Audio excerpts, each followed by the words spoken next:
Mixer for UFC 225, and I asked the same question to all the fighters at Media Day, even your friend Felice. She was actually one of the only fighters that disagreed with all the other fighters. Dana White earlier this week said he wanted to go back to the old weigh-ins. That's where you get on stage sucked out. Most of the fighters like the early weigh-ins. Carla likes the old way. What side of the fence do you fall on?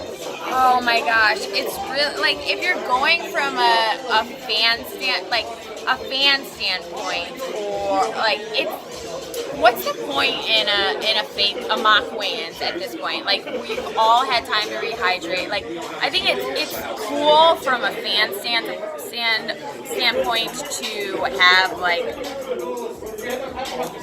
I like the way it is now. I like the early weigh-ins. It's healthier for the fighter.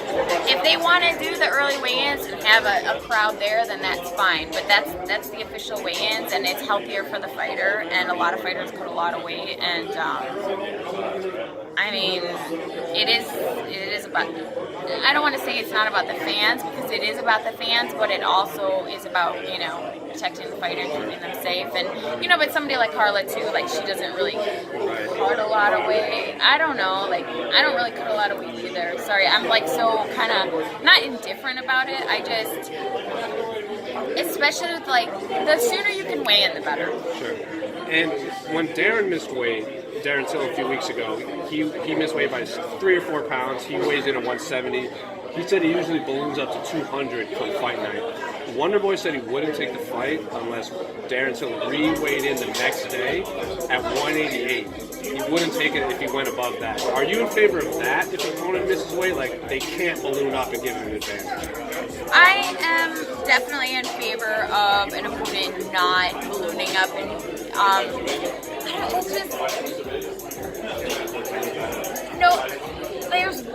it's hard to say because like I don't want to fight a fighter who like cuts a crazy ton of weight, and then by the time we end up fighting they're like super huge. Like that's why like even like when I fought Justine Kish, she cut so much weight and she was so big and so strong, and I'm like, oh my gosh, like she could not make weight, and then I could fight her, and by the time I fight her, I know she's going to be a lot heavier. But it's like this is a sport. If they make the weight, they make the weight. Like they can. If Justine had missed weight, and would you have thought about asking her like, hey, you can't get above this weight? Oh, you're saying because in this weight? Yes.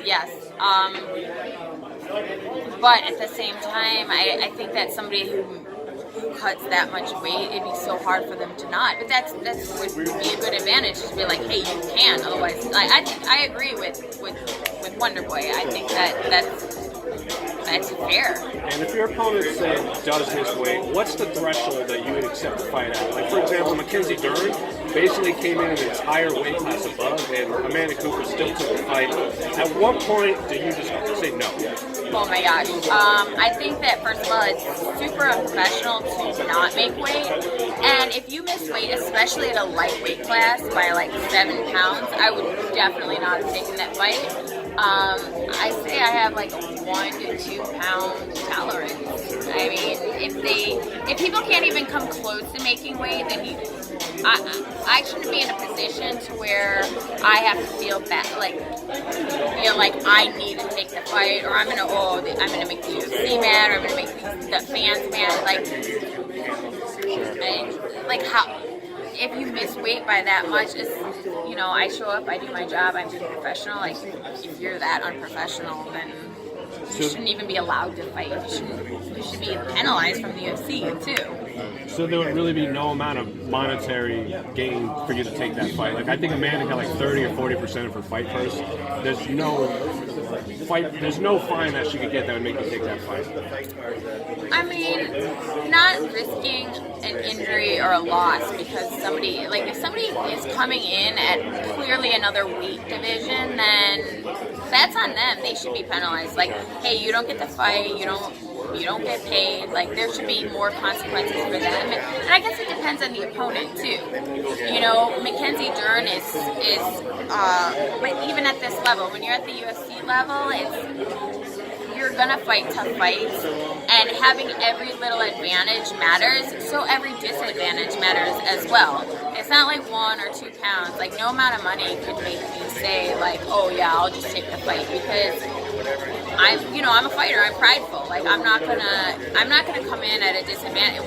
That's not fair to me to come in at a huge disadvantage, especially weight. Weight is like the biggest thing. That's why there's weight classes, and that's why women don't fight men, is because it matters. And I'll end with this. I also asked a lot of the fighters this. I don't know how much you follow sports, but a lot in the sporting world, not UFC related, a lot has been made about this White House visit where Donald Trump disinvited the Eagles. If you got an invitation to the White House with Donald Trump, would you take it? Oh, for sure. If Donald Trump invited me to the White House, I would go, for sure. I want to see that place. Sure. Is it just the place? Like, the president doesn't have anything to do with it? I mean, I don't want to get into the whole political war. Sure. I'm not saying I love Donald Trump, but, oh gosh, I don't even, like, I'm going to lose fans if I say, like, but I don't like Hillary. So, I mean, if I got an invitation, that means I'm doing something good, so I'm going to go. I'm going to accept the invitation. And it would, like, if I hated Donald Trump, then I would be like, no. But I don't hate Donald Trump. You know, I think, again, that's politics. Like, we all have our different views. I would go. Donald, invite me to the White House. Thank you so much. Thanks. That was great. So, Felice, just to save you a few fans here, regardless of who is president, you would be going to the White House. Because as you said, you want to see the place. I want to see the White House, and how, like, regardless if people like Donald Trump or not, he is our president. So if he invited me, I think it would be rude not to go. It's like in Asian cultures, like if you don't finish all your food, like if you go to like their house and they feed you food and you don't finish it, it's considered rude. No, actually, I think it's considered rude to eat all your food. Some cultures, it's considered rude to not eat the food they're offering. So, it's all about politeness and manners.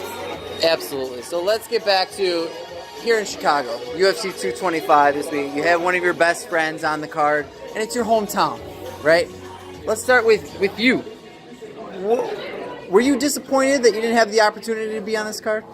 I actually wasn't disappointed that I didn't get the opportunity to be on UFC 225. I think in Chicago, my hometown, I think if I pushed it, I could have been on it. But it's also sometimes more stress to fight in your hometown because people, they feel like, ooh, they want to hit you up for tickets. Ooh, where's the after? They want to hit you up about trivial stuff that like doesn't matter to you. It doesn't matter to me. I'm sorry that you can't find a hotel in the area to stay in fight night. That's not my problem.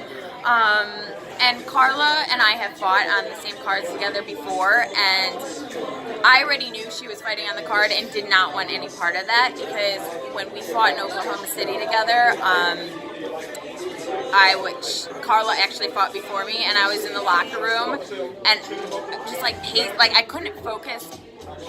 When you're a fighter, you should be selfish. You need to be selfish. You have to be selfish. And I felt like Carla and I fighting on the same fight card takes away from me being selfish. As selfish as I need to be as a fighter, because if God forbid, luckily she won her fight and she did well and she was not injured, but if she had gotten injured or if she had lost, it would have mentally affected me going into my fight like 2 or 3 fights later. I want to get into more of you as a fighter in a minute, but I want to go just pure Chicago or Illinois, right? I'm a hometown guy here as well, so I just want to know, what's the first thing you are going to show Carla, right? She's in your hometown. Where are you going to bring her? Well, Carla has been to my hometown before, and she's a foodie, and so the first thing I took her to was Giorgio's deep dish pizza. There's always that debate with Chicago pizza or New York pizza. I am biased, but I'm not. Like, I don't love Chicago pizza because I'm from Chicago. I love Chicago pizza because it's better than New York pizza. And I took her to Giorgio's, but a lot of people go to Lou Malnati's or Giordano's because there's more of them, but I live in Crystal Lake and Giordano's is in Crystal Lake, and even Carla agrees that Giordano's is the best because I also took her to Lou Malnati's and Giordano's. So post-fight, we've obviously heard, she's the Cookie Monster, but post-fight, is it going to get a deep dish pizza? Oh, well, post weigh-ins, we're actually going to Melly's Cafe. Perfect. Which Melly's Cafe is awesome. And then post-fight, I know Carla wants to eat fish pizza, and so I will deliver that to her. We saw across your social media, you went to I believe you said your first baseball game ever, to a Sox game. You and your boyfriend, your first Sox game, first baseball game or just a Sox game? First baseball game. First baseball game. So you have not one, but two baseball teams in your home state. That's the other debate is Cubs or Sox. Are you a Cubs or are you a Sox fan? And I feel like people being in Chicago want to jump on the bandwagon. Oh, Cubs! Oh my gosh! First of all, it's in Wrigley Stadium. Wrigley Stadium is pretty awesome. The area is awesome. Wrigley Field. And then there's also, they won the Super Bowl. So then to not be a Cubs fan, you're kind of like, oh my gosh. But I've never been to a baseball game in my life, and my boyfriend is a huge Sox fan, and he took me to a Sox game.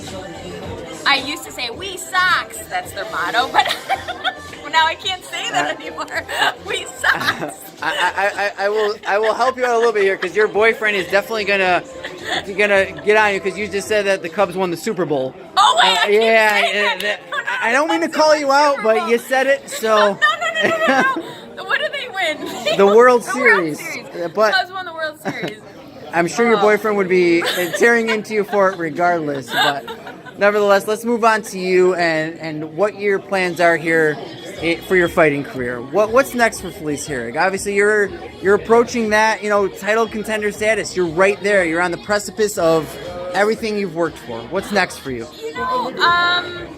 It's kind of hard to say what's next because, I was on a 4-fight win streak, and then I came off of a split decision loss, and I'm just kind of, it's like in MMA, especially the UFC, it's not like, number 1, 2, 3, like, it's not like you actually can, work up to a title shot. The rankings are always changing. They're kind of lopsided, flip-flop all over the place. So I can't say what is next for me because I don't know what opportunity is going to be presented to me. If I got a title shot, of course I would be stupid to not take it. But I don't know how close or how far it is. All I can ever do is fight from one fight to the next and see what opportunities are presented to me.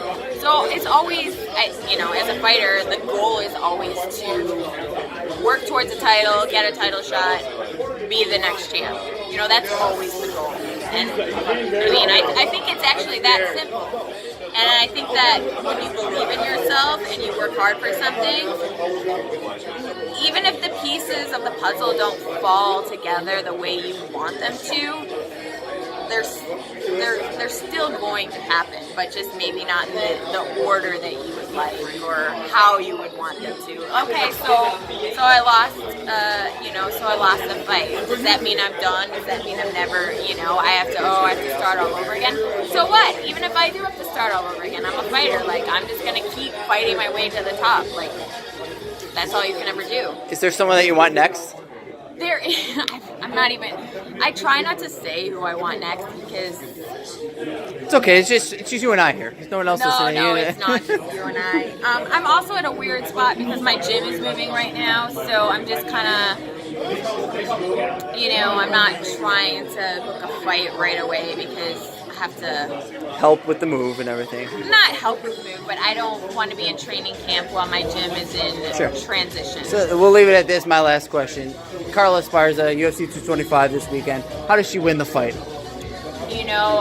For Carla Esparza to win the fight, she just has to be that relentless wrestler that she is and just shoot in for the takedown, no matter what. And she just has to be very, very aggressive and diligent with the takedown. And her ground and pound is awesome.